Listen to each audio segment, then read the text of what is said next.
Good morning, Sam. Good evening, Mallory.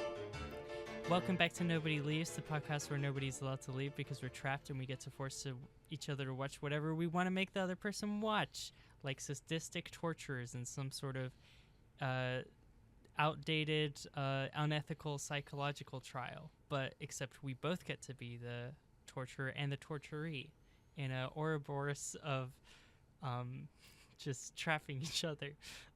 That's the little spiel I give at the head of every episode, just to kind of let people. Yeah, you always do the Ouroboros bit, and it's always. I said we should cut the Ouroboros bit, but you said no, we got to keep it. It's really important. I threatened to spirit. Walk. I threatened to walk if we cut the Ouroboros bit, but that was a real empty threat because nobody is allowed to leave this podcast. I'm locked in a basement right now. Like, this is just like a projector screen, and it looks like bright and nice, but it's just like one harsh lamp on me, and then it's like cement walls everywhere you can't see. Yeah, it's just like I live off of the rats who wander in here. I feel like being the evening coast, I feel like I would be assumed to be the one living off rats, but they actually give me like pretty nice like dishes. I get like a variety. I cook for myself sometimes, you know. You got that Pixar rat treatment. The Pixar rat. Remy. Pixar rats as opposed to us regular rat folk roaming the. I get his dumb cousins who like just want to give me cheese. But yeah, it's good. It has mold on it. What you've been watching this week, Sam? Well, it's an interesting question, right? Because unintentionally, I have very much went in the exact opposite direction of Heartstoppers, which is what we're talking about this week. I have watched one thing outside of that and read one thing. I read a manga called Ichi the Killer, which is maybe the most violent manga I've ever read, like ever. A very uncomfortable, incredibly violent, gory, a lot of tough subject matter, like even worse than something like Berserk, which is pretty tricky at times. So there's that. Didn't really like it, but it has good art. And then I also watched Nosferatu. So big on the romance this week, I would say. Yeah. Forbidden love, kind of a weird theme. Is it a movie? Is that?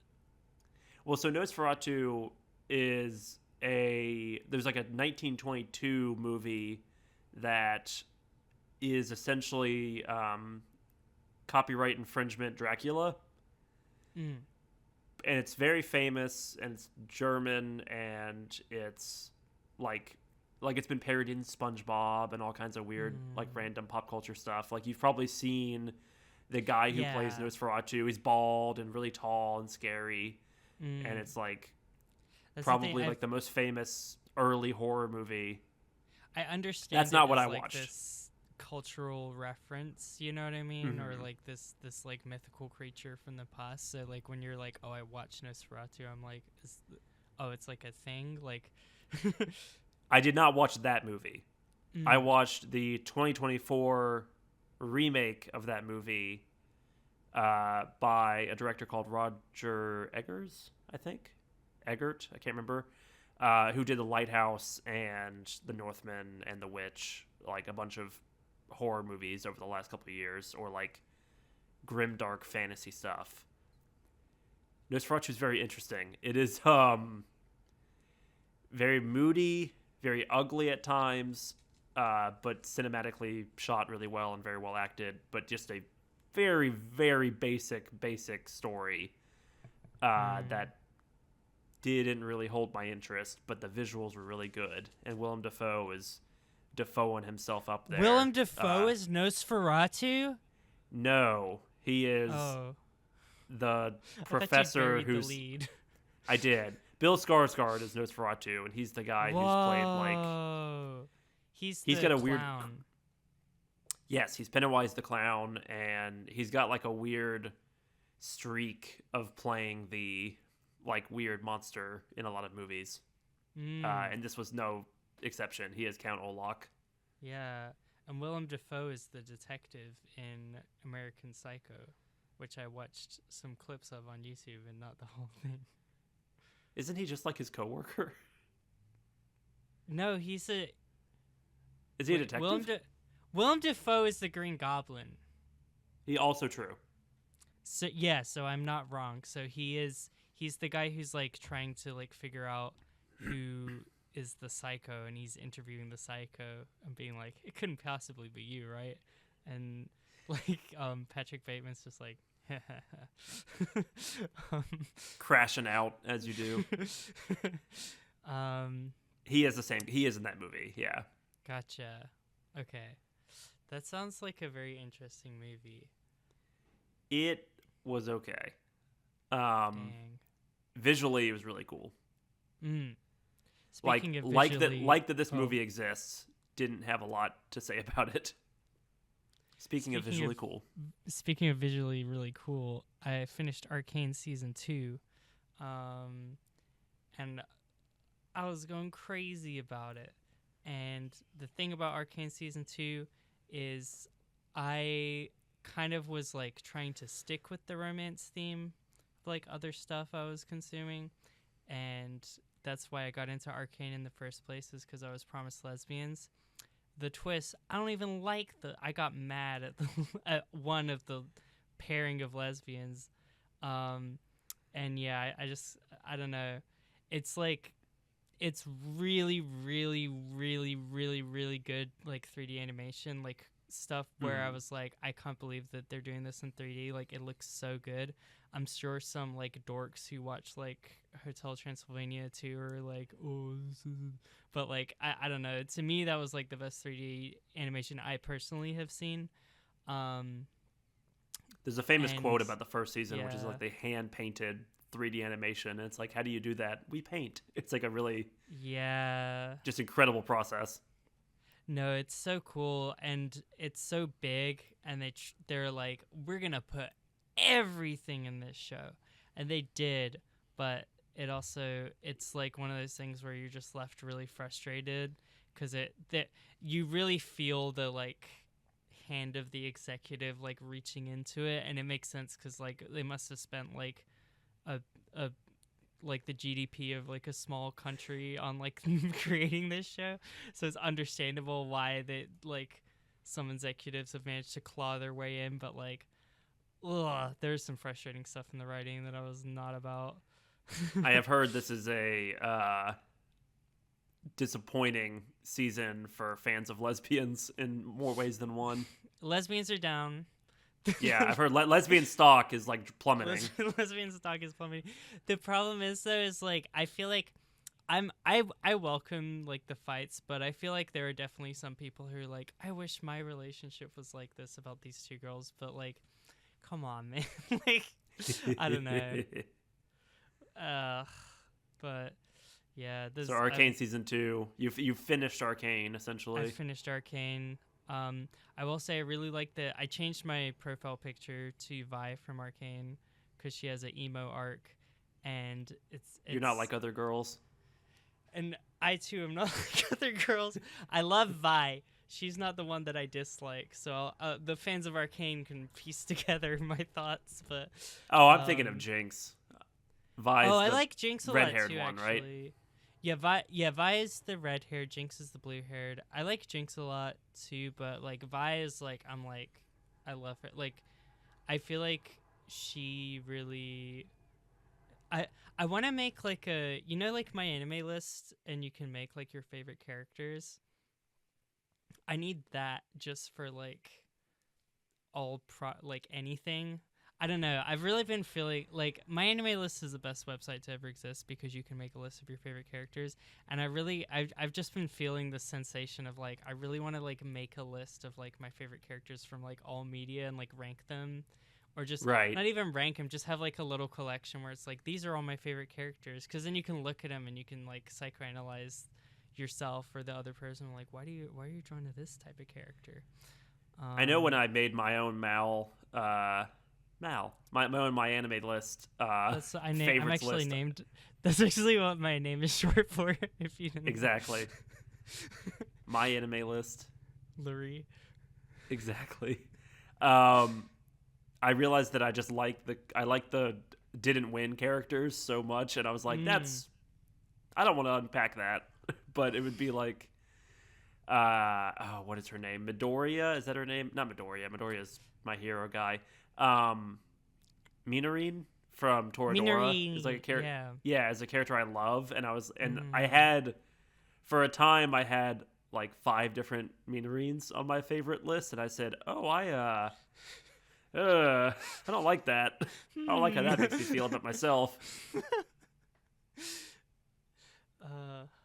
Yeah, I feel like I started making this connection watching Arcane and Heartstopper back to back. It's like, wow, I love like protector characters. I love, like people who were like they fight for their friends and they're very like,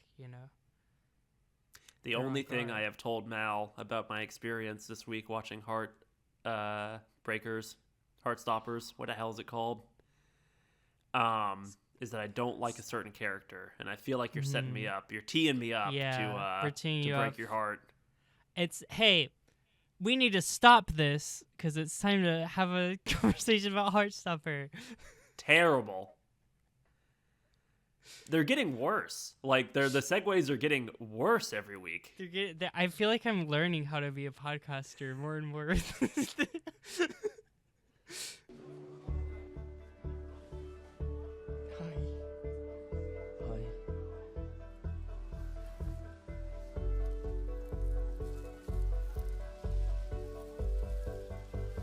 So, Sam, what did you think about Heartstopper? I think this is a show you like a lot. Happy Valentine's Day! It's Valentine's Day. Let's talk about Heartstopper. Woo! So Mallory, I have to ask, what were you hoping to get out of recommending this series to me?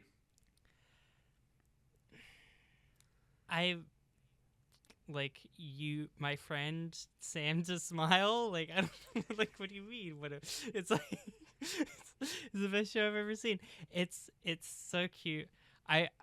One thing that really hit me this week is like me and Sam before the podcast even started, we were complaining about like how bad our weeks are and like the mailman and the dog or whatever. I don't know, whatever old people complain about because we're both old, but the like this week especially, I was definitely feeling like I had to work an extra day, like I had to work basically a Saturday, and like I was hearing a lot of like very bad news about certain social media companies and just the direction that our grand nation has been heading, and just feeling very negative. And like I think that this show is just like one of those things that I've watched so many times, and every time I go back to it, it's like just that wave of uncomplicated, like wholesome joy, and I just feel good, and I'm just like there, and I love every single character so much. Uncomplicated, I think, is a good word for this series. Damn. So I'm a little curious how much there is to talk about, especially with it being I only watched one season of it, right? Yeah, season 1. Much like last week, where one of us pitched the other something they really care about, I went in with an open mind. And also like 102-degree fever. I watched the majority of this while like very sick, lying in bed with nothing to do, and like held hostage by you and by a Netflix show for children. Children? Okay. Well, I mean, not for children. I'm 28 at the time of the episode release. That's true. I'll be there soon. I'm just gonna keep asking you questions. I think that's why I'm only out here. This is a fun structure. Yeah. How did you find this series? Did you find it through the graphic novel, or did you find it through the show, the Netflix show? I watched the show. I have not read the graphic novel. I thought about reading it before this discussion, but I was like, I like the show so much as it is. I was like, I'm just gonna keep going. But yeah, a friend of mine, who had like read quite a few books and like, graphic novels by this author, like told me about the show when it first came out. And I took a long time to like finally come around to it, but like I heard all this stuff about it. I was like, okay, let me see what's like cooking up in this like these young British kids, what they're doing. um yeah. And You've really set me up for just allegations, Sam doesn't like gay people. Sam doesn't like Yeah. British people. One of those two things is true. Uh, This show I made me feel less hatred towards British people. Like it helped That's heal good. some of those like internalized hatred wounds that I have against my own British side. yes, It's nice. I was like, wow, your darker half. Britain's not just a place where people fucking suffer all the time just because I suffered. Well, yeah, a couple things I learned about England during this viewing. One, every school is like $1 billion institution. Jesus Christ. Like, Oh, it's the not the art shiny- room. It can't be an art room unless every inch of it is covered in art, which is cool. The tree branches in the corner when he sits in it and being all sad and oh man, that's a nice shot. I like that. It is. This show, I would say, goes maximalist with its set decoration in a series that is very minimalist in its story and characters at times. And sometimes it makes really creative choices, and other times it's like, well, he likes to play the drums.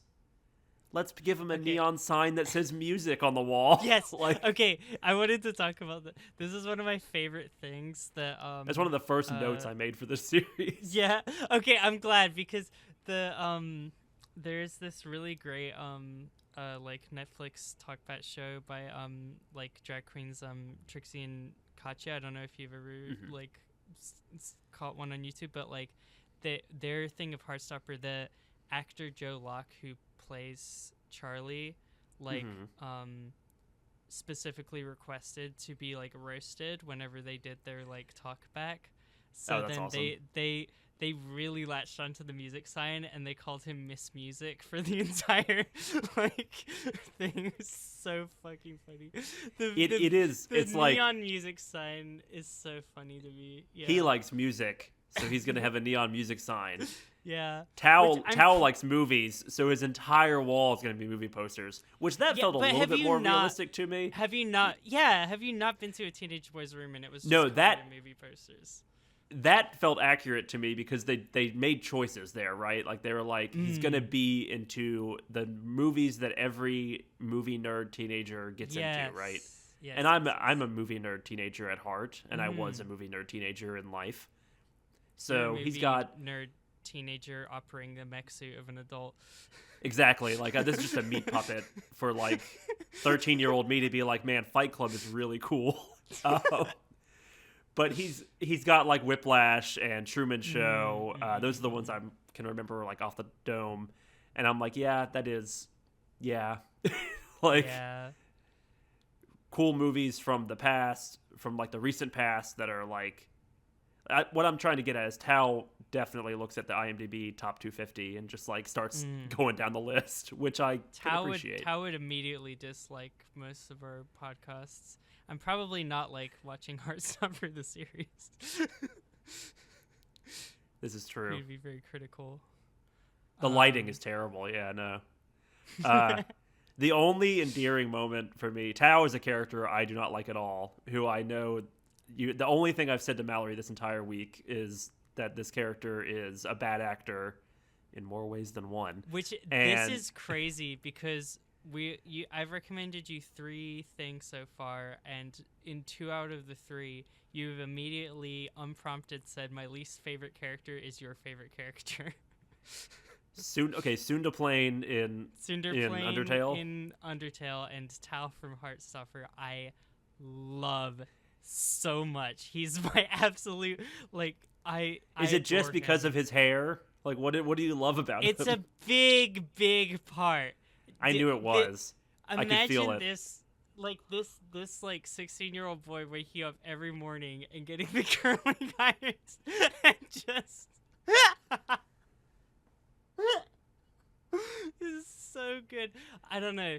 Like, people will be like, "Oh, Tao, honey, you need to take care of that." I'm like, "You guys are cowards. Like, you guys are absolute. Like, I'm sorry, but like, the people leading the way are the people who are willing to make bold choices. And how bold can you be? Like, it's right there, right in your face. Just these little flippy things, so useless. Imagine trying to like eat anything, and it's just like going in your mouth. I don't know. Well, and often like That's- one of them is curled way more than the other. Like it's a hairstyle that falls apart against any environmental change, Yeah, which maybe is appropriate. Every scene outdoors, like it's starting to like fray a little bit. Droop, yeah. So It's good. like a mustache styling, but for hair. It's something. So good. And it's I think the best way to summarize why I like Tao is also I'm just like stealing things other people have said about the show this time, but like this one is Go like for so it. real that it needs to be highlighted. Is that this was a post or a comment somewhere where someone said that like Tao is like, if he was gonna be intimate with someone, is the type of person who would take off the beanie, take off his shirt, put the beanie back on. It's just like he's just so pretentious. He's such a hipster. He's like a diva. He's so sensitive, but he's like "Ugh, my opinions about movies is so important." Like he's just like so like, I don't know, like there's a scene where he's like bowling and he builds up so much to it, and then he immediately throws a gutter ball, and then he just goes, I'm done, I'm not doing it anymore, I'm done." I don't know, like it's just such a endearing like personality to me. It's so cute, it's so funny. I really He's like, so I don't know. toxic though. Like every decision he makes, maybe he gets better, right? I will say this: when season 1 ends, and it's like, is the next season gonna be about him and Elle like getting closer together? And I was like, wow, I have no desire to watch that. This character, I could just do without that character. Tao, not Elle. Wow, he's the main character of the series. To me. That I hope not. I hope that is not true. Yeah, I said in my message to you, bad actor, more ways than one. What I meant by that is A, I think the actor is not very good, but B, he's so toxic. He's horrible, like to his friend, and he never gets his comeuppance really. Like he is the one who has to be coddled in the final episode, like a lot. Even though I think that he is generally in the wrong for the entirety of it. I get the character that feels like everyone else is growing around them and that they're standing still, right? Like it's a common trope. I get it. Yeah. This boy's crashing out. Like I cannot believe you didn't tell me that you're dating Nick Nelson, the guy I've been shit talking for 8 months straight with having never spoken to him. Like he's terrible. He's a bad friend. Because this is a little bit of a crazy thing that you're saying. So like, Okay. imagine, so you've watched The Bear. You told me to watch I it. have seen The Bear. You made a video. You've seen The Bear about as it. well. And you know Richie. I mean, come on. You love Richie. Is Richie a good person? Does Richie cause most of the problems in the series? Obviously, but you love him. I have Like, not I don't seen know. a redeeming Tao moment in the way that I have with Richie. I think Tao's best moment is like his first scene, and it's all downhill from there. Like everything With good buying that Tao Elle's had. apple juice. Yeah, buying the 2 apple juices, right? And talking about the friend we haven't met yet in the series and being like, oh, it's great that she's at an all-girls school now, even though I miss her. Like, everything that he has done that is good is not shown in the show, right? It's defending Charlie from bullies, defending Elle from bullies, like being a supportive friend. Yeah. All of that happens prior to the series. And then it's like, now I'm just going to be a dickhead, like, all the time to everyone I'm friends with. I'm curious if maybe, like, because he is defending Charlie in his mind against Nick. Basically my understanding is that, like, he's basically perceiving Nick as, like, either leading Charlie on in one way or, like, doing, like, basically what Ben, which I'd love to. I really, because you were like, Ben's a character. I don't know if we have enough to talk about. I was like, for a moment, I was like, I feel like we could talk about Tao for the entire hour, but also we got to get into Ben at some point. But yeah, like I feel like he perceives like Nick as being Ben, basically. Like, right. He doesn't see any of the like internal dynamics of like what's going on, and he perceives like Nick as basically like using Charlie in some way, whether it's for like attention and there's zero romantic stuff going on, or whether it is in like some sort of more like abusive way, and like he just doesn't get filled in, and like partially is like digging his own grave in that sense. Like, right. You know, making things difficult. But like, I don't know, I think that like he is the kind of friend that would say, yeah, what, do you not even want to hang out with me? Like, that might even be a line from the show, but that is the worst kind of friend of like, I am going to be personally insulted by my own behavior resulting in my friends distancing themselves from me. That's a person I hate in real life. And that is a character that is very frustrating to get a lot of screen time in this series, right? Now, I've never seen him be a good friend to Charlie in season 1 of this show, basically. Now, I only know like bits and pieces about your real life, but but have you ever been friends with someone? I believe her name is My Anime List Larry, shortened to Mallory. Never heard of her.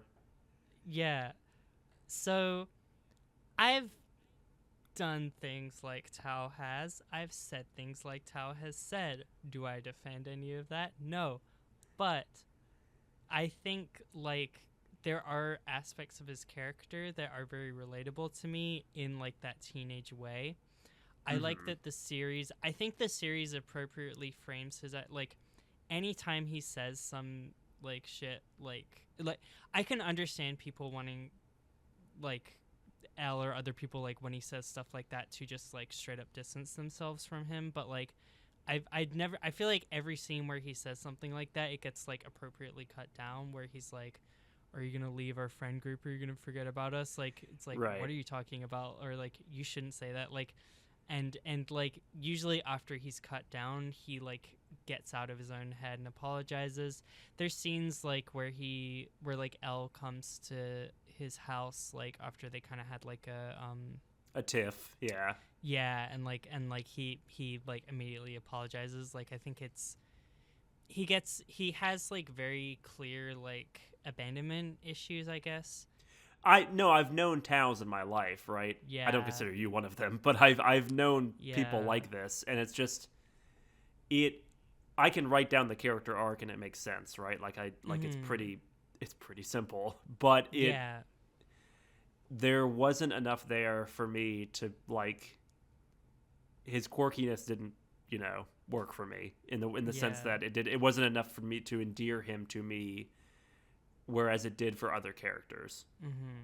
So for me, it was just like, you don't got much going on, kid. You need to work on yourself. Well, see, so here's the thing. This is where we got to start litigating things, because because this is where like I should probably be like criticized potentially, because I think he's so cute, and I like when like basically every scene where Elle has the little like stars coming out and she's looking at him, like that's basically also how I'm looking at him. Like the scene where he's like I was born to kill aliens. I'm like, that would pull me. Like, that's so like, it's just like, he's really cute. Like, when he's ranting about, like, he's like, oh, this movie's better than this movie or whatever. I'm like, yeah, like, I don't care what you just keep talking. Like, I don't know. He's so cute. And like, His boyish charms do nothing for me. yeah, is When you very strip them charming. back, what are you left with? A jealous bitch. That's like how I see it. I love like when he says stuff like he like suddenly grabs Elle's hands and he's like, can we promise to always like prioritize our friendship over everything else? I'm like, wow. That's I wish that's the anyone would. worst. I That is like the love most that. toxic I moment. love that. I wish someone would do that to me. I won't date you, but because I'm too dense, but we must always be friends beyond any potential growth outward. I don't like that you've made friends. I don't like that my friend has made friends or our mutual friend. I want everyone to be friends with me, and that's it. Like, it's like, this guy sucks. Can we always talk about the Oscars and talk about deep stuff? And it's like, I'm swooning. I love it so much. So yeah, the trial of Mallory has begun. I think you are putting a lot of stock into this character because of the swoops and aspects like that. Problems? Like, is it wrong? Like, is it bad that I find that attractive? That he's so willing to like go to bat. He's like, if anyone's mean to Charlie, I'll crush them. I'm like, I love that shit so much. Like, he's so cute. Is that bad? No. I will say this. You're just saying that because you don't want to get canceled. No, he has more personality than Charlie, which is good. Charlie is like a wet blanket. Charlie, is a very boring main character. I think the character I liked the most in this series is Nick, because he has more of an arc in this first season. What are you saying? You just call Charlie a wet blanket. He's boring. I feel like I understand Charlie's character from episode 1 to episode 8. Like, you don't understand anything. Like, if episode 1 happens and then episode 8 happened immediately after, it'd be like, oh yeah, okay, that's about where I expected that to go. And then he goes through so much. Yeah, but I know everything he's going through in episode 1. I don't know. Just that you predicted it? No, not that I predicted it. Although, yes, I mean it's not difficult to predict what's going on. But he goes through the whole thing, like his self-esteem, and he's always like deprioritizing himself. He's like, oh, I gotta get out of the way. So that, yes, and he's always over apologetic, and in the perspective of the like very negative mindset of me being gay is a burden on other people, right? Yeah. He has that perspective in episode 1 through 7, and then like has his breakthrough in episode 8, right? And that's great, but it is a lot of the same. But there's so much build. He confronts Ben in all these different ways, and like when he first tries to stand up to him, Ben is like, well, what other guy's gonna date you anyway? You're like a loser, and it cuts him because he's like, oh yeah, I am a loser, because he's like thinks that about himself, and then he beats him in track and field, and then at the other 8. but what about all this shit that happened in the middle of the party? And I feel like he has with Ben chases specifically. him I feel like he down. has the same conversation like 5 times. Like, he has the conversation at school twice. He has the conversation in the movie theater parking lot, and then he finally fully like says, "Listen, dude, you're in the closet. You're still feeling yourself out. That's fine. However, that doesn't give you the right to judge me." Like, that happens at the final episode, right? But like, it takes a long time to get there, which is fine. Yeah. I get it. It's a process, right? Like, you're not going to be it'd be unrealistic, right, for the characters to get over all their problems immediately and then like be better people or be more well-rounded people or what have you. I just think that he was not a terribly interesting character because he doesn't change, or he changes very slowly. It's called a slow burn, Sam. That's fine. This is baffling. I feel like you didn't. I feel like you're just like saying things. Like you're I don't saying. understand. What do you think I think about the show? I don't understand. You're just like, oh yeah, this guy doesn't is not even a character. I love it. Look at this is my sweater for Charlie because Charlie wears his green stripy sweater and like he has his. What about the part where he wraps his hands around Nick like this and he has like the blanket like that and he's like a housewife. Everything you're telling me is all like surface level details. Like, what's he wearing? Yeah. Yes. Yes. Isn't that cool? No, it doesn't do much for me. Is all I'm gonna say. Oh. Okay. Like the he got a haircut. Isn't that so sweet? Because he's Okay. he's I have to self-conscious about what Nick is gonna think of him. It's really funny because I used to have Charlie's hair in high school, and all the scenes where he's in the mirror, like messing with his hair, and it doesn't change it at all. Yes, Like I've done that. that's fair.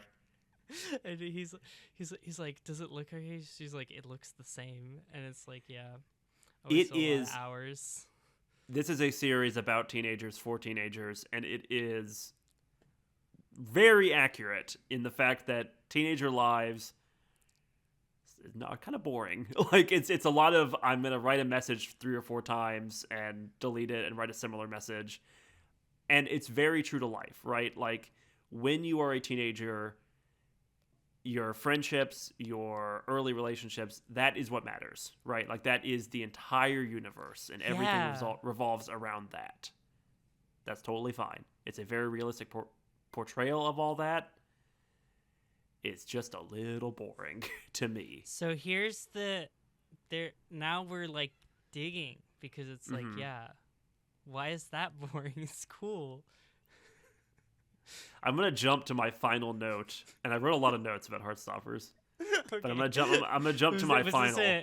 Was this a keeping yourself awake and focused type of note? No, this Okay. is the trial of Sam that I was expecting with this okay. episode.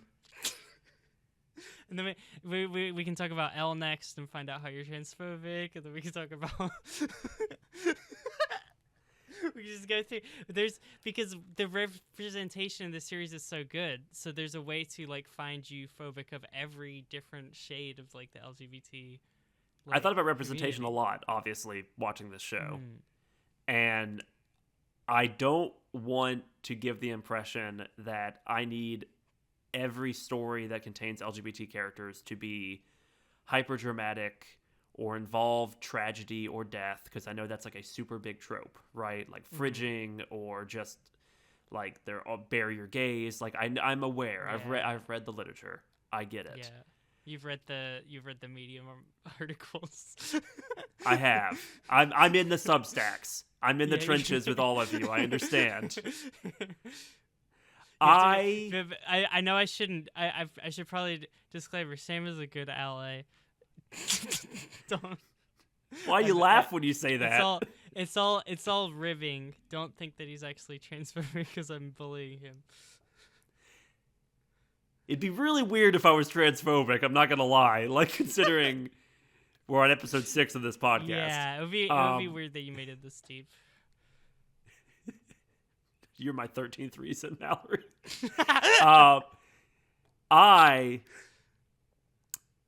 It's very good. I think this is a good series to exist, and it is a series where people who are younger or older can gain comfort from watching a show where it's not the end of the world every few minutes that a character is gay or a character is trans, right?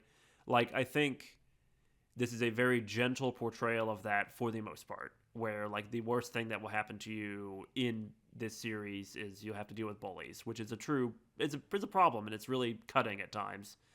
But people aren't like tragically dying. There's no like Shakespearean element to it, right? Which there seems to be trope-wise in a lot of gay media. All that's very good. My final note that I'm going to cover now, because I feel like it really crystallizes how I feel about the series. It is important for every kind of queer story to exist, including the uneventful or gentle. In summary, I'm not homophobic. I just don't like slice of life. Like, that is Well, how I there, feel okay. about this series. There you go. I really like everything you said because I feel like that really is like exactly how I feel. Like that's I Mm-hmm. think why I'm so drawn to it. It's like I get so sick of like because I like consuming romance stuff, but it's like Right. I get so sick sometimes of like the contrivances and like the forced drama. Whereas like every like situation that they like encounter in this is very like it feels very grounded to an extent. Like it's not I was like very happy that Nick and Charlie did not have like some dramatic breakup scene. Like yeah really go like they got up to the door of it, but they didn't open the door and go like yeah. now there's going to be a whole episode where they're broken up and it's going to be played Mm-hmm. out and They're drawn not out milking the and angst. Yeah, like right. it's really it only feels like dark for like a pretty short amount of time. Like I Yes, think it's a very there are hopeful, cloudbursts positive. in this Yeah. series, but there's not an overall like dramatic storm, right? Yeah. So like these are all the things I like. So I think I think what we're learning is I because I think it's like I think we are probably framing and understanding the series in the same way, and I'm understanding a lot more of like where you're coming from, and it's just like I think what I'm getting is like oh I feel like really happy that the series exists, and it's like a little like like enjoyable escape for me in a way that for you it's like okay, you know what I mean? In a way, Right. I think generally speaking, like slice of life media, right? I'm using a anime term for other media, but I think it applies here. Um, to me, it's most success. Like I most enjoy it when it's heavily stylized, and I also think that Heartstoppers, keep wanting to call it breakers. I also think that Heartstoppers is not a terribly interesting show to watch visually. It has the moments here and there, like where it brings in like the pop art or like the graphic novel art. You're making faces. I wish it did more of that. Like I wish it really leaned into that. see, I love those. I feel like they are really tasteful with that, especially in season Mm-hmm. 1, where it's like it comes in and like I don't know, maybe you just weren't feeling it, but like it comes in all those like longing, tense, emotional moments. You know what I Mm-hmm. mean?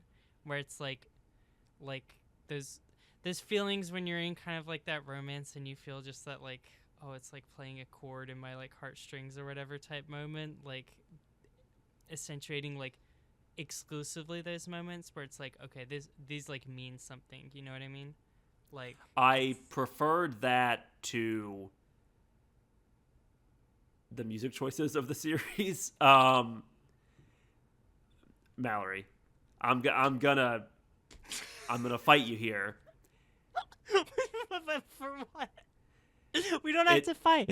We we're gonna don't fight, and I hope the drag queens who I have not seen their content, I hope they agree with me on this. probably because they're cynical too. I'm very cynical. I'm being way too cynical about like this nice wholesome show, but This is nice. that's what you pay me The for, you know. crumbs. This is the crumbs that we're handed. You're like step on them. I These are want a too full sweet. course meal. Hungry. It. I got really sick. Well, I think this show was like, man, are you bored right now? Here's a musical montage, and here's like this really boring comic book panel style. Like, we're gonna have like we're gonna quadrant out the visuals for a minute and do a little montage because man, you're probably a little bored right now. Let's do some rugby or some making art montage, and it was very like I don't know. It just felt trite a little bit. The music choices in particular were pretty jarring in this, or not jarring. They were pretty. These are music choices that would make Robert Zemeckis blush. Robert Zemeckis is famous for being like, man, a character's doing heroin right now. let's play Freebird. Like, let's do the most basic choice ever. Or let's play Sympathy of the Devil, right? Like, that's what he's known for doing, is just making these music choices that are really, really on the nose. This show takes that to the next level, where it's like, oh God, it's like Tao will go, I just don't want things to change. And then suddenly the song would be like, things are changing and I don't know what to do. And it's like, that's we get it. He's making songs up. He's making songs up. He's just making songs up to criticize. I felt like I was going crazy, where like every song was like, if you didn't get it the first time, Charlie is sad right now. Like, but they would be so lyrically on the nose. It's like Nick walks out of the room and it's like the song starts, don't leave me sitting here alone. It's like, oh my God, can we be just a little more creative with these choices? Like, I thought they were bad for the most part. I think it's fine to use contemporary music. I think the music itself fits. I feel green in the gills. Mallory, go watch an episode of season 1. And then, like... I feel like I'm on a boat that's like... Okay, have you ever... Okay. Rina Sawayama is on the soundtrack. In season 1? Yes. I missed that, and I like Rina Sawayama. Yeah, because you weren't listening, because you were making up lyrics in your own head. Because I don't know what you're even talking about. I am serious. There are multiple times where it's like, if it's not the exact line the actor said, it is like, it is the first result for synonym for this word. It's like, oh gosh. There were a couple with Tao that were particularly bad. I know I'm hating on Tao too much, but like Nick, right? It'll be like, Nick is Googling, what does it mean to be gay, or am I gay? Yes, exactly. I'm waiting for like... Best song. You listen to that song and you fucking look out the window and cry about being gay in real life. I could use it. I could use a little bit slightly more interesting choices. Is all I'm saying. Okay. Oh yeah. You want fucking like, oh, and the water goes by. What do you want? I don't want that either. I was expecting, like, by the time it got to the final episode and Nick and Charlie have like worked things out, I'm waiting for like Love Story to kick in. I really was. I could feel it in my heart. I'm like, marry me, Juliet. Like, it's coming. That's how I was waiting for that trigger to be pulled, because it felt like it felt very on the nose. You know why? You know why they didn't put Love Story in it? Because they're featuring openly queer artists. So that's cool. Strike 10 for Sam. The trial continues. Okay. We gotta talk about the best parts of the show, because we're nosediving. Viewership is tanking. The dislikes are like reaching levels unheard of. We're like Rebecca Black Fridaying our ways to the bottom of the charts. We gotta get out. So the best parts. Remember when Nick goes up to Harry and Harry's being like, yeah, he's a little gay boy, and then Nick says like, that's homophobic. And then I do remember this. And then he goes, what? And then he's like, and I don't like you. And then he turns around and he goes, happy birthday. And then he just I do remember this. And then he just drifts away. I laugh so hard. It's so I'm not going to say that Harry is unrealistic, because there are a lot of teenagers who are Harry's just very the best, dude. Uncreative in their bullying, right? Like, he is... The better parts of that character as like a conflict are the fact that the other friends don't jump in to help, right? Like, that is a realistic and interesting and like commentary on how bullying permeates in society or what have you. And the fact that he goes like, it's not like I'm homophobic, I'm just calling him a gay boy. That's super realistic, right? Like, do you like musicals? Right, that's modern day bullying, right? Where you're like, I'm not a prick, I'm just going to act like one at all times. You remember the part where my favorite line in the whole fucking show is like, he's like, it's banter. You know it's banter. The lads know it's banter. I did like that. It made me laugh, but it is like so funny. Man. It's funny in the fact that it's just it's like I'm grinning ear the to bullying. Ear whenever Harry's on screen. He's so funny to me. Is my favorite character the homophobic bully? Does that say something about me? He might be my favorite character. Like, is he in my anime list top 10? Ben, when he's like, I'm not even gay. I just felt sorry for you. Ben is ridiculous. I get that. Iconic. Yeah. Dude, it's something. Okay, also, I thought you should know, because so the actor who plays Ben, first of all, he recently was in a movie with one of Edgar Wright's little guys. Is it Nick Frost? Simon Pegg or Nick Frost? Yeah, he's in a movie with Nick Frost. But also, his bio on Instagram is leader of the anti-Ben Hope Club, and Ben Hope has good. a little asterisk on the vowels. That's funny. And he is openly queer and just wearing just pearls. He's so fabulous in every picture. I love it so much. But yeah, it's good. It's really good. As we didn't even talk about any of the good stuff. When you're okay, it's a really good depiction of realizing, wait a second, I might not be straight, and then going through the things.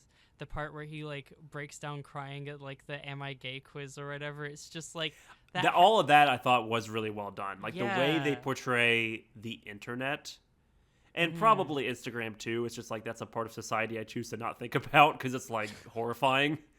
And we all deal with it, right? Read receipts. One of my notes is read receipts is the worst invention of all time. Where he can see Charlie typing and then Charlie stops typing and they both go to bed mad. It's a very teen thing to leave him on.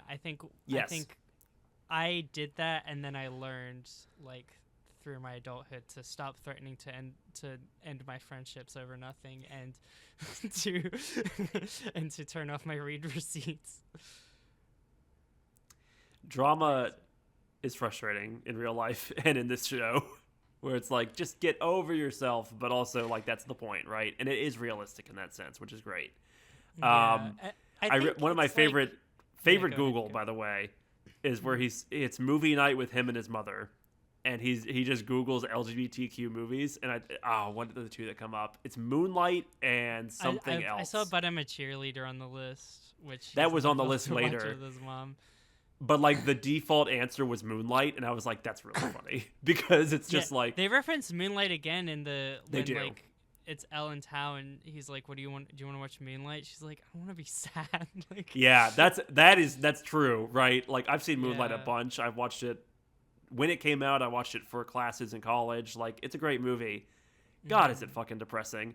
And it's really funny to get the most basic answer from Google and be this naive kid and be like, well, Mom, we could watch Pirates of the Caribbean or we could watch Moonlight. That's very funny to me. That's a good joke.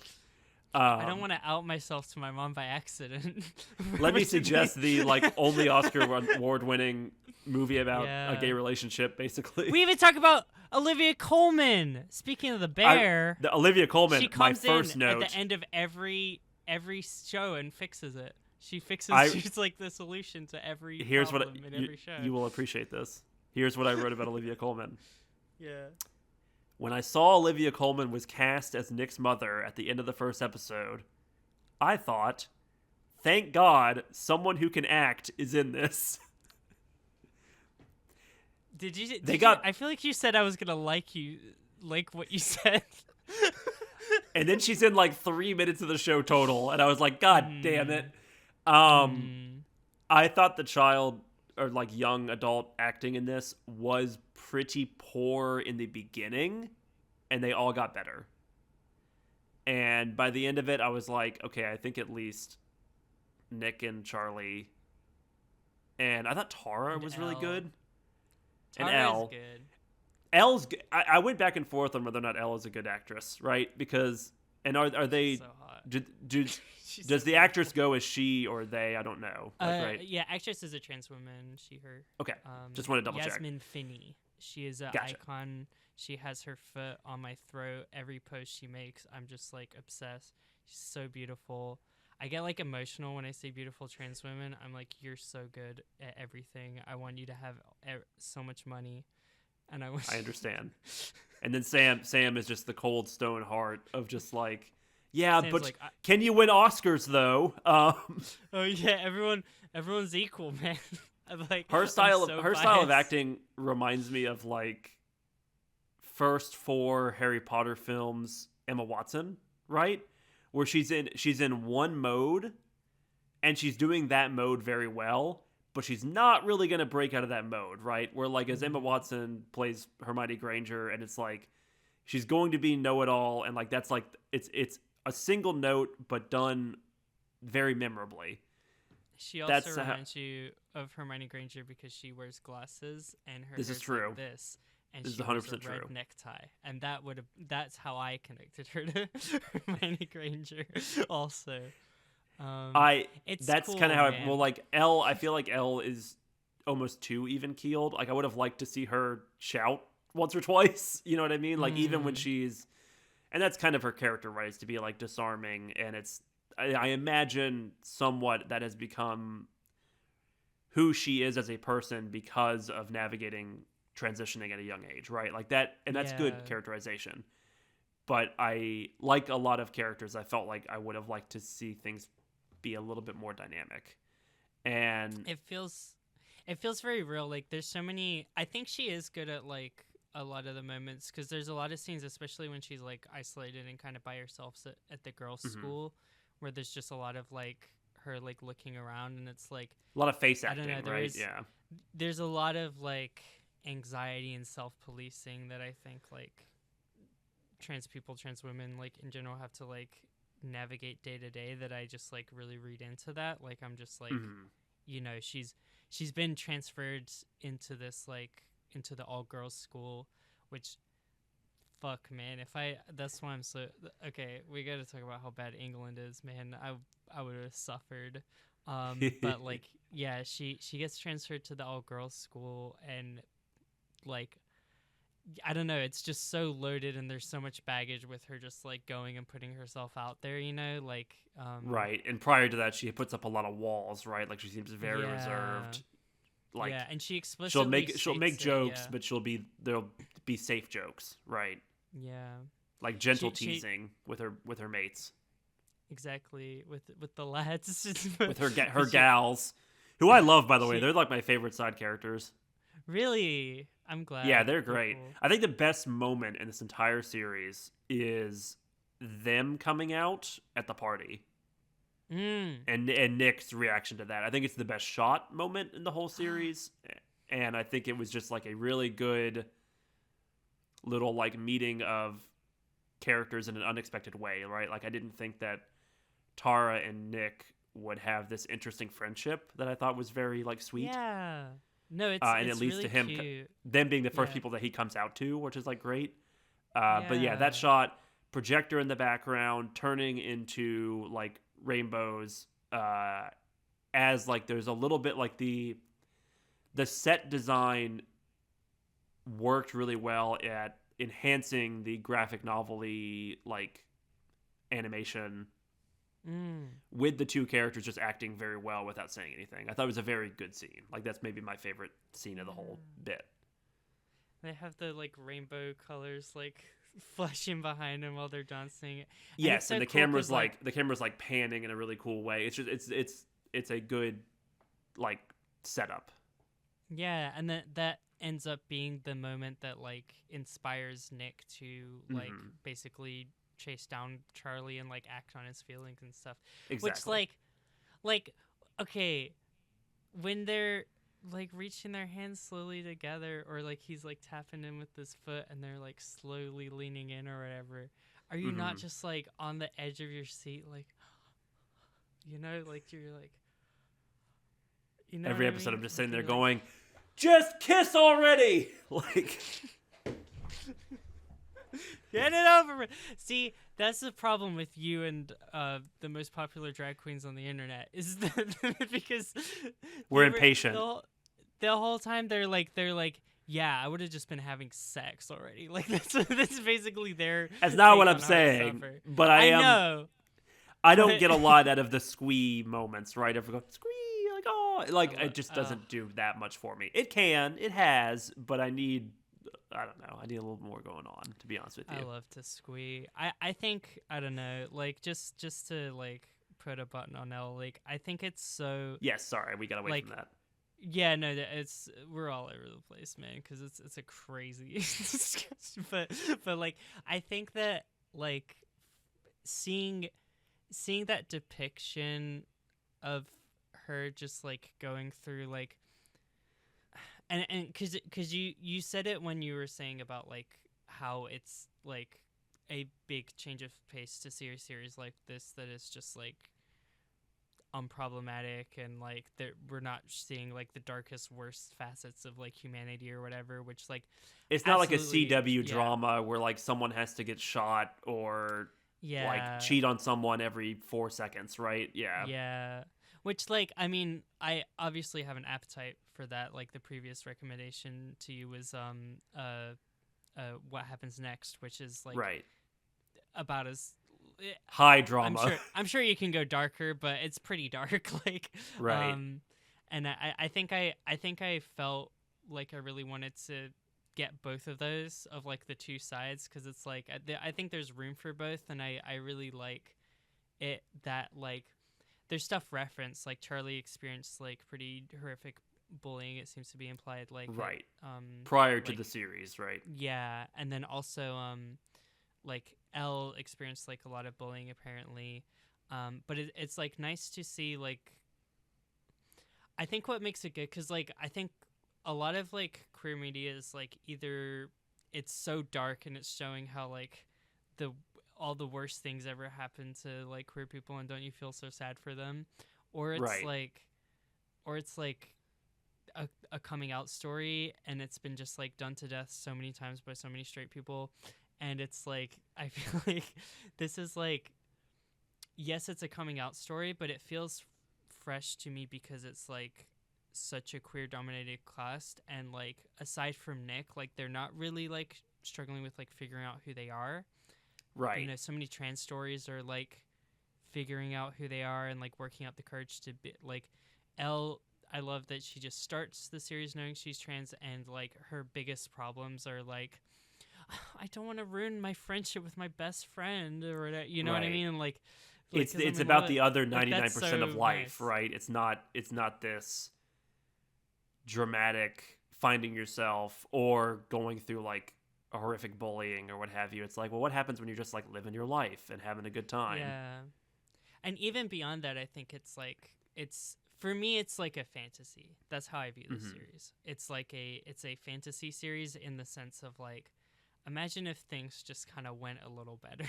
Like imagine if we were just kind of arcing in this positive direction and like, you know, you like maybe you've been through like the troubles, like there's plenty of characters that have been through like troubles and trials and tribulations as I mentioned, like Charlie and like Elle L. have been through a lot, but like, you know, it's like Tal's been through a lot, like there, you know, and it's like as you, it's just showing the universe arcing in like a good way, and I think it's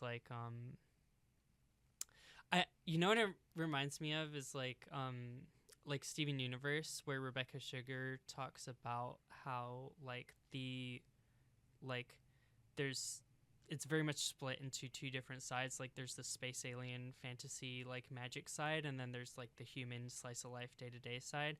And like she has said in like interviews that like for a lot of queer people the fantasy is like just kind of being themselves like day to day and like having a Right. normal life, you know? Like that's the fantasy as opposed to like the fantastical side is more like rooted in like human drama as a contrast. Like that is very much how I where I feel like Heartstopper like fits. It's Steven Universe without the space alien battles.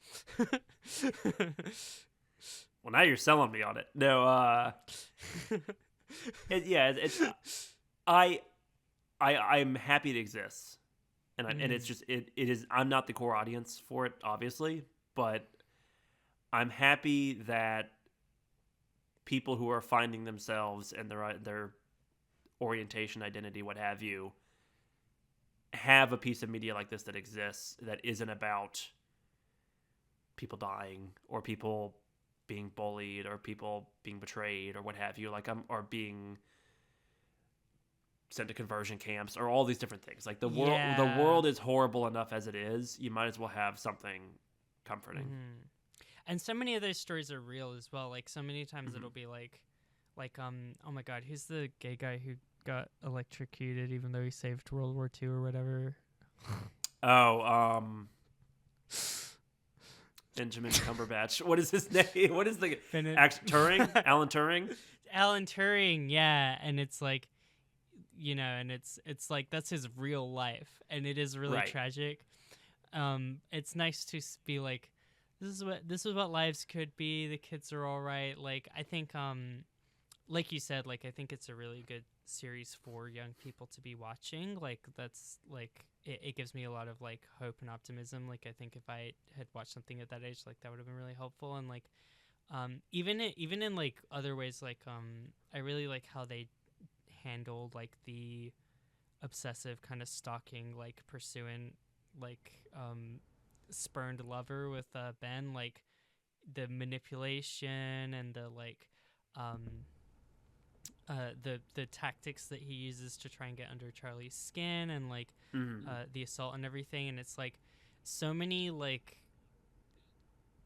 people, especially men, but like people in general are just like that, and so many like young people watching it are gonna experience a relationship with someone like that.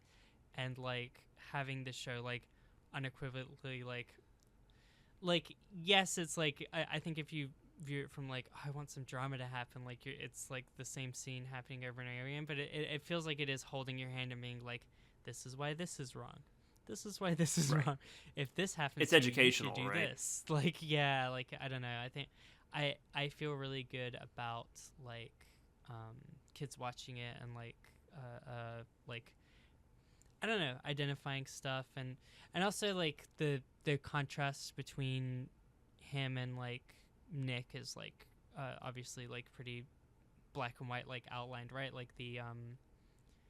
they're both closeted guys, seemingly both bisexual, though I don't know that that's confirmed about Ben like Right. ever It's not clear if the girl he's necessarily. dating is like a beard situation or is Right. him being bisexual. Exactly. Yeah. So it's we're not like fully sure, but like seemingly in pretty similar situations, and like how they handle those feelings. And like Nick the entire time is like so like respectful, and like sees the impact that it has on Charlie's feelings, and like wants to like work towards acceptance, versus Ben is just like absolutely stuck in his ways. He's like, we just gotta like cram all of this into a box, and like every time Charlie like does something he doesn't like, like he's just trying to Right. like I can keep a lid on this, and like never have to like face anything about myself, or have Yeah, to he's got you problems. know yeah, I, but it's real, man. But well, yeah, and I no, think that definitely. the portrayal of Nick as someone who is closeted but is trying to have a meaningful relationship with Charlie Mhm. despite that, and knowing Charlie's history and being very mindful of that, and so having some guilt associated with their relationship, like all of that is very intriguing and interesting and feels like a real Mm. situation where like people have to deal with having partners who are Yeah. closeted. Like that is a tough situation to go through. You Mhm. and I grew up in the South. Like that is still around, very much so, right? Like I've watched my extended family deal with my sisters being gay or cousins being gay, and how it's talked around or like kept hidden for a long time, and then eventually Mhm. like almost through like slow exposure to those ideas, like things ebb and flow and change and hopefully progress in the right direction. Maybe not so much right now, but in theory. And all of that I think is really nice and sweet. I like that there's a moment where Tao confronts Nick, and even though Tao does not like Nick for reasons that feel wrong, right, that are him being jealous or selfish or what have you, he's like, well, obviously you're like you being closeted, like you're in a tough position. Like even with the fact that he hates him and with the fact that he's, I think, be operating in bad faith, he's like, well, yeah, that's a tough spot to be in, like that you're closeted and like it's affecting your relationship with Charlie. But he's not going to say he's never going to say, because this is the wrong thing to do as someone interacting in this space. He's not going to tell Nick, you have to come out for Charlie. They're going to take it more mature than that. They're going to take it more realistic than that, like, or more respectful than that. Yeah, it's even like these are the impacts of like this, how you are like living your life. This is how it impacts Charlie. Like, right. Do with that what you will, you know. Right. Where you know what happens next, like it felt like it was commentating on like the hypocrisy of internet allyship, right? Where it's like, you should, go die. Support everybody. Like these are the posts that are like lined up next to each other. This is the just more like take responsibility. Right. You should take responsibility. Also, I doxed you. Like, great commentary on that as well. I like that this is, I may not like you, this may be petty or whatever, but at the end of the day, like, there's a kind of a we're all in this together aspect to their entire group, an extended group, where it's like, I think how Tara and her girlfriend, whose name I don't remember, Darcy, how they interact with Nick and him coming out, and with Elle, and with Tao, and with Charlie. I think all of that is very sweet and very well metered out. Even the Imogen, is that the girl who? Oh, Imogen! Oh my God, we didn't even talk about Imogen. I have an Imogen note for you. Okay, good. Sure, she pressured someone. I'm not homophobic. I'm an ally. Did she say that? Yeah, she's like, I'm not homophobic. I'm an ally. Is that in the first season? It's an icon. The biggest thing in anyone's mind. It is, yeah. It's when she first comes to the table to talk to like Darcy and Tara, because she wants to be like, Tara, do you have a thing with Nick? Yeah. Because actually me and him are kind of a thing or whatever. Right, gotcha. Like, I remember that part. I'm gay. Because there's a couple different moments where people talk to Tara and go like, oh, right on. Like the most lame LGBTQ support I've ever seen in my life, which also good, more subtle moment is upsetting her as much as the, oh, you're a lesbian, what a waste Instagram comments that she's getting throughout that episode, right? Like I think that's a very good moment in the series where it's like Death of a Thousand Cuts with the coming out, where she's excited about it and she's excited about being able to be freely open with her partner, and at the same time, like, those little cuts are bleeding you out, right? Yeah, they're really real too. Like they will have comments that's just like Lamau, and it's like, that's like the kind of thing, because it's like, that's the kind of stuff people will say because they don't want to say with their chest, like, I don't like gay people, but they do want to try and like. The teenage boy going like, you're a lesbian, what a waste, is as a comment I have seen so much, and it's like, oh my God, that was like, they know, they did the research, like, it felt true to life. But sorry, continue. My Imogen, what's her name? Imogen? Yeah, Imogen. Imogen. Very British name. I had Imogens in my class when I was in primary school. Yeah, so I was predetermined to not like her because British, and also it felt bad for Nick, right, being coerced into that, and then it's like, oh, and then my dog died, and I can't turn you down So now, and funny. it's pretty fun. That one's like that moment's a little silly. I It's real though. When you get like fucking quartered into a relationship, do. that felt like such a teenage thing. There was a girl we went to high school with who I remember coming into a class distraught because she had agreed to go to prom with somebody because the guy asked her out basically in front of his family, and she felt pressure to go to prom with that guy because of it. And I was like, damn, this is a problem I don't have, but that sucks. And it was like, and what am I going to do? And this is the end of the world. And I think it ruined that girl's life for like 2 weeks. And that's just how being a teenager is, right? Like, No, totally. difficult conversations must be avoided at all costs, but also they're going to like consume you. And I think about that all the time of like, God, it must be really tough to be people who are not me. I've got my own problems, but like, God, other people do too. A learning moment. Imogene. Maybe it's not that bad because she did want to go to Nando's and then go to a movie. And I'm like, that sounds like a pretty good date. I'm not going to lie. Yeah. Nando's chicken, So pretty annoying. good. I feel like Annoying. I understand why he wouldn't want to go because she is really like her She's eyes so are so clingy. big too. She is I love her acting. Like I just love the way she's like so in his face all the time, like always yeah. Oh. Yeah, the part that Do like you same do you want to dance go party. have a soda? Like, yeah. Yeah, the dance party where like she like Well, comes she's up, like she's like swooning over him. she's Yeah. like, do you like me? And he's like, and she's like, I like you. Like, Do you want to dance? Like, she's so over the top. woo! Yeah. She's me. Crashing So out good. in a different way. Crashing out. So But many, yeah, Nando's so in a many movie. iconic Not a bad little date, not gonna lie. characters. So many iconic little characters in the show. Do you like the gay art teacher who's just like don't like just solve your problems, Charlie? You're annoying.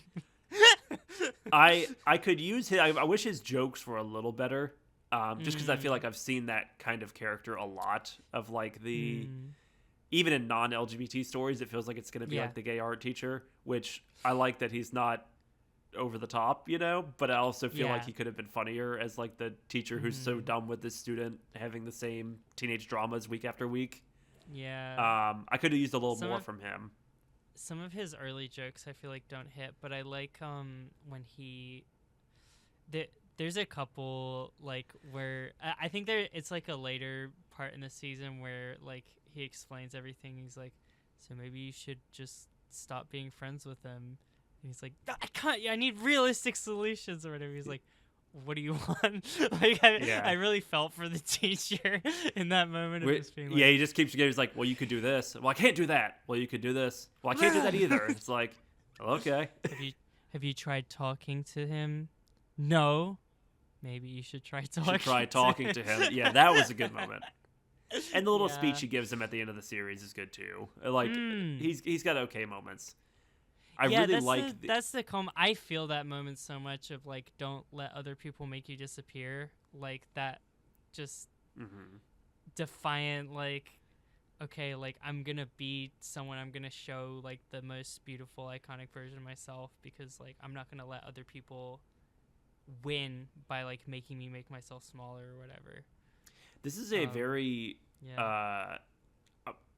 interesting portrayal of educators in the sense that like sometimes all it takes is like a small moment to like help someone, right? Like the teacher who doesn't get, you know, after school special with Elle, but gives her the little bit of prodding she needs to like make friends, and how that has a huge impact on her life for the duration of season 1 is very sweet, and I like it. And it's just like, sometimes teachers can like help you even though they are not the solution to everything. Like every character in this series goes, well, the teachers aren't going to do anything about the bullying because you can't really stop that, and that's the truth, right? Whenever it tries Yeah. to be like solved through administration, that's not really how it's gonna like your problems are gonna be solved. Yeah. And I feel like there are a lot of moments like that where there's like little comments made to characters by other characters that like create big waves for them, you know what I mean? Like Hmm. um The parents and are also, I think, a good example, or the yeah, sister. oh my god. The dad where he's like, he's it's like the first time you're meeting Charlie's dad when he's like sending her off to Hmm. the party and he's being like strict about the curfew or whatever, and you're like, oh, is his dad gonna be like a hard ass or whatever? But as soon as Charlie comes back and he's like, you know, I like was, I had a bad time or whatever. He's like, you don't have to explain it. You don't have to like talk about it. Like I'm just here to like hug and support you. Like, ugh, Yeah, I'm getting that character tears thinking about it. says a lot Ugh, in very few scenes, right, and very little yeah. dialogue. Or like even the depiction, like Olivia Colman and her iPad, man, like it's so like it's so real of like, huh, what's that? Like you're like not expecting a serious conversation, and like Nick's over there like agonizing in the corner with his Netflix mug, like trying to like figure out how to Right. like say like that's real. Like if you've ever been And like, she's unintentionally like needling him consistently, right? With like, yeah, I know you liked Keira Knightley, and like this, and oh, you're gonna bring a girl home, and da da da, you know. yeah, exactly. But then she is like really warm and accepting, and I think it is like, as much as it is for children and is I think it is like in a world that is so bereft of how to treat queer people normally is like educational. Like I don't know, I feel like a parent watching that could be like, okay, I can be like normal Hmm. about this, and like in so many ways, like I think it was educational to me as a older person. And does that make me stupid and childish? Well, we'll let the commenters decide. I had a moment where I was like, is Olivia Colman gonna be like homophobic? Is that how this season's gonna Dude, end? that would have Like, is been that gonna be so the cute. is that the cliffhanger? Like, I was sitting there going, why did they hire Olivia Colman to have like 4 scenes in this show? And I was like, maybe she'll be way more important in future seasons. I did think Out. that. Out. Exactly. I was waiting for like the shoe to drop, and it never did. And I'm like, I really am misunderstanding how this uh, series is gonna work. yeah, I guess so. I've cried so many times at the Olivia Colman scene. It's so good. Like it's just, and I saw that before I saw The Bear, so that's how I learned about her. Mm. Unless she was in old movies and I don't recognize her, but She's in Harry Potter, I think. She's in a bunch of stuff. she's in Harry Potter. I Who is I she? I could be wrong about that, but I think she is. She's in The Right. Favorite. Pause the podcast. Olivia Colman, Harry Potter. I typed Barry Potter, Harry Potter. Narrated No, I am chapter wrong. 7. I am wrong. She narrated Harry chapter Potter. 7 of Philosopher's Stone for the Yeah, Harry no, I am Potter at wrong. Home project. Wow. She said I was looking her up the other night because of this show. She's in some other stuff that you might recognize. Hmm. Anyway, she made me In addition to cry a lot of 'cause- British stuff. Oh, so good. Yeah, I feel like we covered That's Homophobic and I Don't Like You, Happy Birthday. We covered It's Banter and the Lads Know It's Banter. We covered I'm Not Gay, I Just Felt Sorry for You. We covered I'm Not Homophobic, I'm an Ally. So I Are feel you like we've assembling really like the Infinity Stones of being a bad ally? of just funny shit that happens in this show. Are there any iconic Tao moments we're missing? When he does the like, and then El reels him in with the fishing rod. I'm like, wow. The milkshakes. We have to talk about the milkshakes. Okay. Did you see that bubblegum milkshake? I got a headache just looking at it, man. I also That's was like, that's a crazy. lot of sugar. I'm But you know old. what else is crazy? We're old. When I was that age, I would have drunk that and just had a big smile and gone ice skating and not thought anything about it. When they got 2 milkshakes, I was like, Jesus Christ. It's like, does that's anyone so want much. another round of milkshakes? I'm like, whoa, kids are different. Yeah. We're old now. Yeah, man. That's crazy. Too much sugar. And then go to a band performance after? Good Lord. Good Lord. That's why they get so hyped up. I like the part where Tao can't run in the hallway. Because he's useless. Him not being able to run and also being the tallest character is pretty funny. It's a good bit. Because he's so committed to the bit of being this like hipster, like his clothing choices, his like everything. He's just like, I'm this. I'm not like a boorish. I'm not like one of those broods. Yeah. The rugby lads. Yeah. He's like, I bet he's different with his dude bros, unlike me, are refined. Even though he can fight pretty well, like he holds his own pretty well against Harry. Yeah, dude, the Harry and Tao fight I love so much. The song that plays in that is good, and you should listen to it. And it doesn't say, I'm fighting for my friend who didn't. It doesn't say any lyrics to it. It's talking about like college and sex and chloroform. Okay, and it's called. I want you to go back through season 1 of Heartstopper. Okay, and just listen to the within 6 seconds of every song playing. It's like we're gonna state exactly what's happening. Most of the time, there were some good choices here and there. Okay. This is the problem with your whole theory is I have listened to this soundtrack so much. So many of it is in my like topmost listen. I love the song. So I know the soundtrack. But go put them back in the scenes and it's like I've watched this series so many times and I love it and I don't need subtlety. I like it's like Charlie over the head. Subtlety is for cowards. It's subtlety, like Charlie Exactly. Charlie leaves Nick on red. Why won't you respond to me? I'm waiting on your message. Sappho. There's a song called Sappho, and it's like, from the street up in your window, and I look up and it's so good. I know that song actually. And it's about wondering if someone's gay when they're wondering if they're gay. It's a good song. I don't know, man. Like, what in the show about wondering if you're gay, like what do you want? Why would they? Okay, what else? What other show are they gonna put it in? The song where they're wondering if they're mutually attracted and straight. Like, what do you want? This is the show to put Sappho in, and it's great, and it's really good. That is fine. I don't think every song needs to be like named Sappho to be able to go in Heartstoppers, right? Like, I think it's painting a little too much in the lines is how I feel about it. Have you ever looked at a really simple picture and smiled? Sure. Have you ever looked at a picture of Kirby and been like, my day's better? He's shaped like a friend. Yeah, exactly. And this is shaped like a big heart saying, I love you for being gay. I gave my thesis statement already. I will give it again. It's just I'm happy that there's so many axioms and just different premises that are totally flawed. It's important for uneventful and uninteresting queer stories to exist in the canon.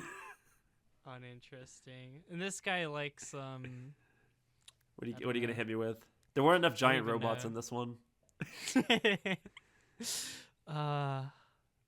I just feel like it would be better if they gave Nick a gun and Here's the made thing. him John Wick. It would have been if Nick was like whenever like Harry finally calls Charlie like FAG, and Nick just pulls out his Glock. There wasn't enough kung fu in this one or Transformers. And he has like blood all over his hands, and he's in the car with Olivia Colman. She's like, what was all that about? He's like, he just said a really bad word. He like shot him point blank. Oh, I don't know, man. I will say that this is a good show. I said I will say as if I was going to say something really confidently, and I forgot what I was going to say. Oh, I will say I might be biased on Tao because I, as a trans woman who has really got a lot of issues, I fantasize about someone being in love with me. So seeing someone be really in love with a trans woman, I'm just like, ah. But the problem is Yasmin Flaney is like flawless, and I am interesting, to say the least. Imperfections make us beautiful, Mallory. That is true, and that is what Heartstopper deigns to teach us. With the most beautiful, sorry, with the most beautiful actors ever. With the most beautiful, flawless, young people ever. Exactly. Yeah, Heartstopper is good. What do you rate it? What do I rate it? Did you love it? Did you hate it? Did you love it? Did you? I'm trying to remember what I've rated everything else. Where did I put What Happens Next? Lower than it should have been, I believe. Did I put it as a C? I think you put Undertale right in the middle, so then you put What Happens Next a tier below that. So I think you. No, only but have I wouldn't have tier. put that as a D. I would have put that as a C at least. What Happens Next might be a B at this point. I think that's really good. It is a really good show. I think I put Undertale here's at a B. the thing.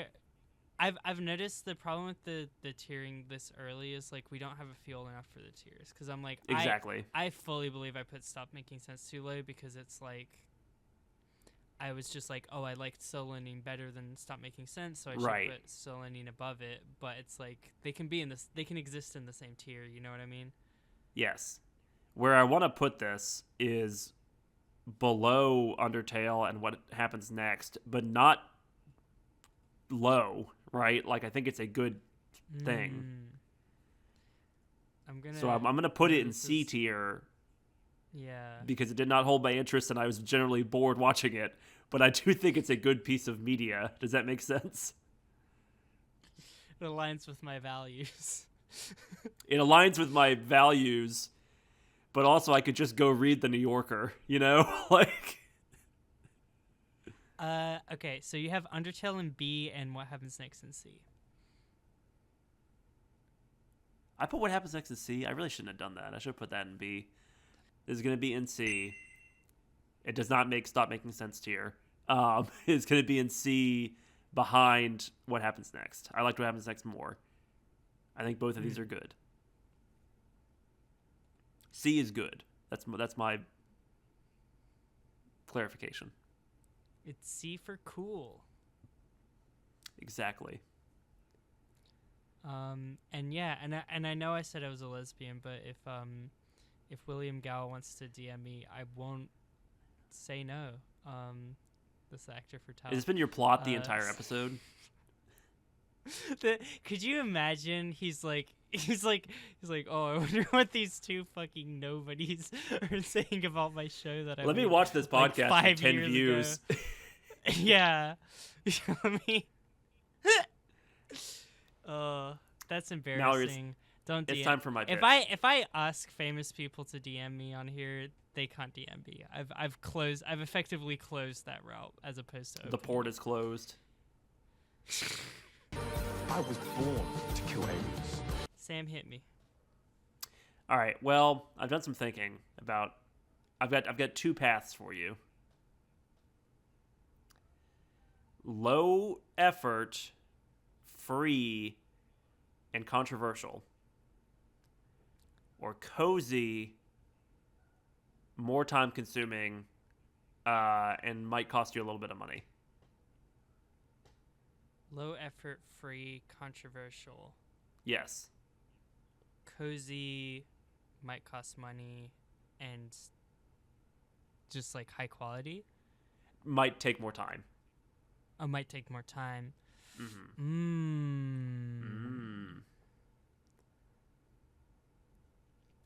There are two wolves inside of you.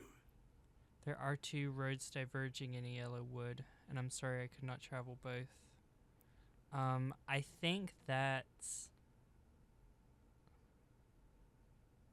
Yeah, I need to go the low effort controversial route because I feel like I don't know, like this is like about as wholesome as it gets for like a thing.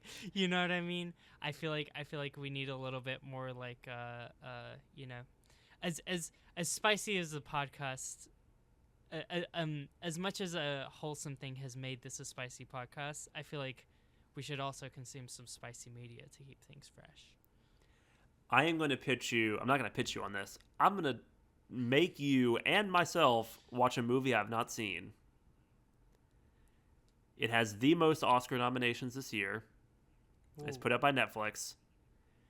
And it is about I believe, gang leader who transitions as a means of escaping like legal troubles.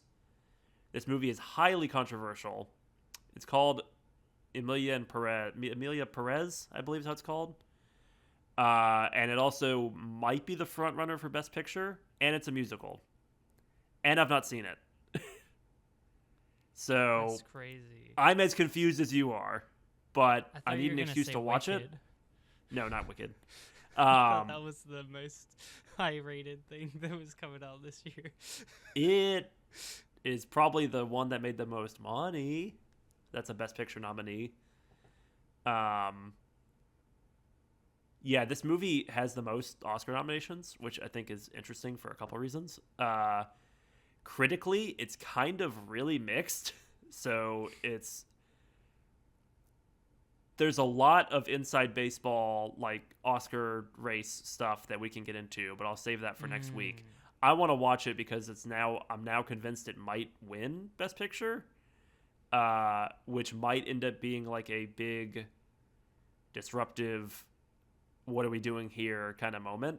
I've seen I've seen a few of the Best Picture nominations, but the two other front runners I think are really good. And everything I've heard about this movie is that it's really mixed. And I've heard trans people say they like it, and I've heard trans people say they don't like it. And it's about trans issues in some ways. And it's also a musical, and it's also controversial. So I want to watch it and talk to you about it because I think it'll be interesting. But I've not seen it. I'm excited to have a lot of really strong opinions about it. Is this a podcast first that we're diving into something that neither of us have seen before? Yes, it is. I didn't want to do music, but I wanted to keep the tradition of just mixing it up every single week. Yeah, no, I feel like it's cool though. Like that's definitely something I've wanted to do is introduce more where it's like we're both getting it for the first time, so we're not like like I think Stop Making Sense and Heartstopper especially has very much been one of us with our like head in the sand being like this is perfect, and the other person being like but you know, what are you seeing? You know, how could you not like the Talking Heads?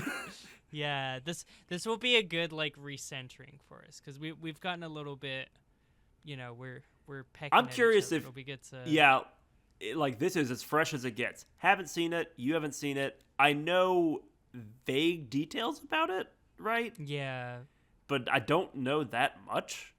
Mm-hmm. I know, like, I know where it stands in the Oscar race because that's just something I follow because I'm a nerd about movies. But I don't. You're kind of like Tal from Heartstopper in a lot of kind of ways. like that. Donnie Darko, it's just complicated. That was the one moment where I'm like, all right, Tal, maybe you're okay. I don't even like Donnie Darko, but I'm like, all right. He's so maybe the kids are all right. Yeah, this is gonna be a weird one. It might backfire. If it's a movie we both hate, that could be good. Yeah. But I don't know. All I know about it it is that it's controversial, but also that it's got 16 Oscar nominations. Have I you feel heard like about there's this a at zero- all? No, I feel like there's a 0% chance it could be boring. It's kind of Mhm. crazy because I feel like I have people who tell me about everything that happens that's gay, so Right. I'm like, it's not running in those. You know what I mean? Like the fact that like all the That's why I podcasts was I wondering listen if like to- you've heard it from like osmosis or through the grapevine or what Yeah. have you. all the podcasts I listen to are talking about Wicked, and Okay. that, as far as I know, doesn't have any explicit gay characters. So it No, seems as it's though- like a gay. Yeah, It can be read gay, right? And exactly. It Yeah. stars So I'm, Cynthia Erivo, who is gay, I believe, right. Yeah. Yeah. and is choosing to read that Elphaba and Glinda. relationship as gay, right? Like that's like the Yeah. interpretation. Yeah. But it's just like it's really funny that there's like this movie that's more explicitly about those issues that's nominated from Oscars that I haven't heard about. So I'm curious. I'm wondering if it's like a news cycle delay on my end, or if it's just like really unremarkable, or if it's really bad and they don't want to popularize it. Like I don't know, but I we're have gonna, seen. we're gonna do it. Yeah, I've seen the headlines of like Mm, it being problematic or not problematic, or beloved or not beloved, and again, it just got a bunch of nominations. So it's yeah. like it's one of the most nominated films of all time now. Mm. Like it's like up there with Oppenheimer from last year and stuff like Why'd they not Saving name Private Oppenheimer? Ryan. What's up? Why'd they nominate Oppenheimer and Saving Private Ryan? Well, like movies that traditionally did really well at the Oscars. Return of the King, Oh. I think, as well. Like Lord of the Rings. That's great. These are not. It's what I not the expected it's not to the be. most nominated movie of all time, but I think it's like the tier below that, where it's like one of the most nominated movies of all time. I feel like my uh, perspective is so skewed, and I don't have any idea what's going on in the movie industry. I feel like that's what I'm getting from That's fair.